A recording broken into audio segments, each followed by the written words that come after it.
For those of you joining us today, this is Cheryl Goh. She is the Vice President of Marketing and Sustainability at Grab. So a lot of us know you for the work that you do with Grab. What was life like for you before Grab, before your career took off? So I think there are three things that kind of define me as a person. I grew up in Sabah, near the ocean. I love the ocean. I've spent lots of time diving, and in the course of diving, I discovered that I really love marine life and just life in general. And I think one of the things that happened over the years is I discovered that I think our oceans are not in the same state as what they used to be. There's less animals, less creatures in the ocean, and so over time that kind of turned me into a vegetarian. So I no longer eat meat. And I've become a bit of a mini climate concerned citizen. That's kind of what happened over the years. So I think before Grab, I would say I was a lot more insecure and unsure about my ability and talents, I would say. And I think Grab's given me a platform to kind of use all that I have to make the world better. Mm-hmm. And also, I think Anthony, who is the CEO and founder, is a great example of someone who is nice and kind, and he's taught me to be a better human being.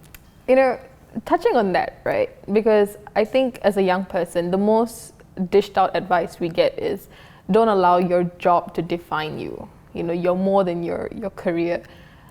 But to you, it seems like career has been something that's brought structure to you. Yeah. Right? How is that for you?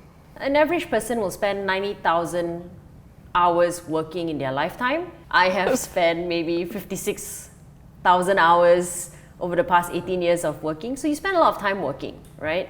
And so I highly recommend for anyone, and maybe I can speak from my own experience, and I found that I am my happiest self when I am doing something that I have a lot of passion about, where I feel very purposeful about.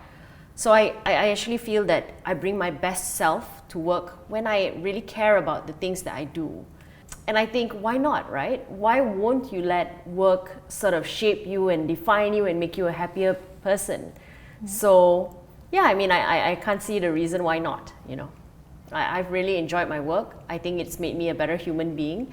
I think in the ideal world, that's what work should bring to you, We talk a lot about the social issues that we're trying to combat, right? So what do you think is the toughest social issue our community is facing today? And what are you actively doing to combat this?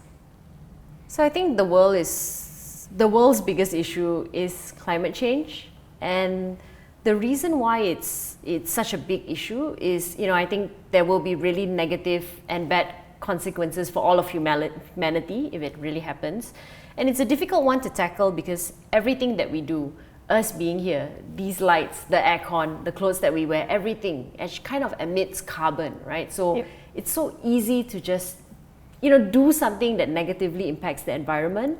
At the same time, energy and the solutions, the technological solutions for energy and to solve all of that isn't yet readily available at a price that many people can afford. Yep.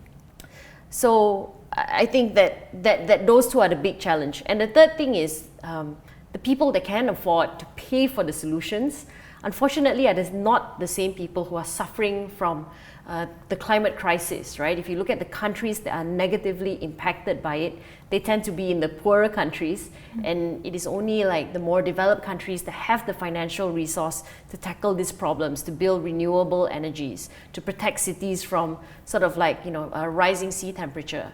So I think it's very difficult for that, and also at the same time when it comes to just the human will and wanting to make change.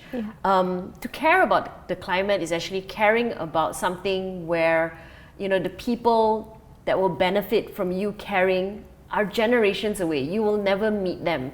They are communities that live in the coast that you may never meet. So I think caring about sustainability is difficult for many people because you'll never meet the benefactors because they are they're not yet born.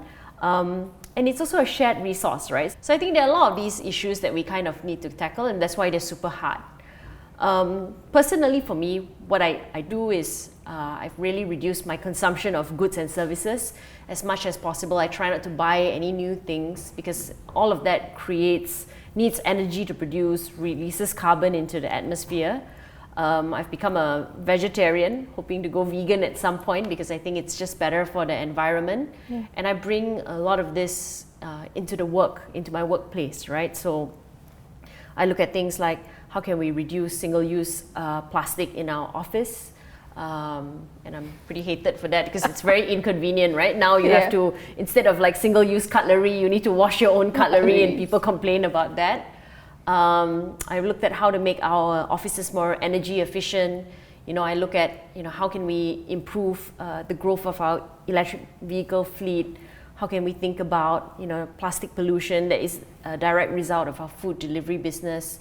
So that's kind of how I try and bring what I really care about into the workplace, and I hope that over time we will see some big needle-moving results from that.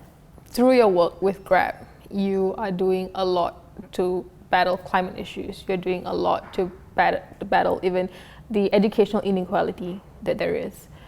With so many things fighting for your attention, how do you pick your battles? I think one should be quite focused, right? If you want to make change.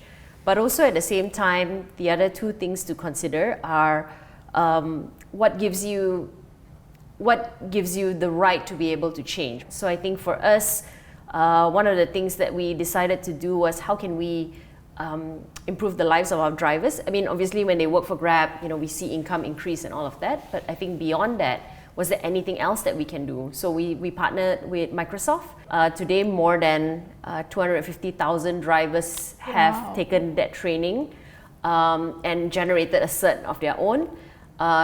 We then did boot camp, so 18 months of actual real education and training. And I think next week, one of our drivers who has gone through this 18-month bootcamp training will be joining Grab as a software developer. Wow. Yeah, so we're really excited. I don't know whether he knows how excited we are, but it's 18 months in the making. So yeah, I think one is can you really make change? Are you committed to make that change? Because 18 months and one engineer isn't the best ratio, but I think there's a lot more that we can do. And maybe another example is, today we have almost 1,400 drivers and delivery partners who are disabled, who earn an income through the platform. Yep. And I think that's really remarkable because on our end, we don't, it's sustainable. They do it, it gives them lots of pride, and we don't have to do much beyond just making some tech changes. I think the gold standard is definitely net, no carbon emission, and then at some point to reabsorb back all the carbon you've ever emitted from your business, right? I think that roadmap is a long one. So I think in the short term, what we are very much more focused on is, how do we first, measure it accurately? How do we work with governments to build the right policies to enable that to be possible? Even if my fleet was 100% electric, it would still have emission because the energy that we use in this part of the world isn't necessarily clean. Have you thought about the legacy that you want to leave behind? So I want to build an organization that has certain principles that they hold true. And principles are soft, right? How do we build that into structure that, when I'm not around, when the founders change, that will last a lifetime? How do we build it as part of the constitution? And so that's part of what I think actively about. How do we make sure that this continues to be the way the company operates? So my hope about legacy is one that the company continues to care about what it can do, continues to strive towards what it can do. And I hope that is the legacy that I will live behind. And I think it will remind me why all of this work is so worthwhile. I think, life is, I always tell people that overwork, sometimes when you overwork, you forget what makes life worth living, right? And you do your best work when you love life. Thank you so much, Cheryl, for your time and taking the time to come and talk to us about all the new adventures you're going on, and we're cheering you on all the way. Thank you. Thank you so much for having me. It's been my absolute pleasure. Thanks.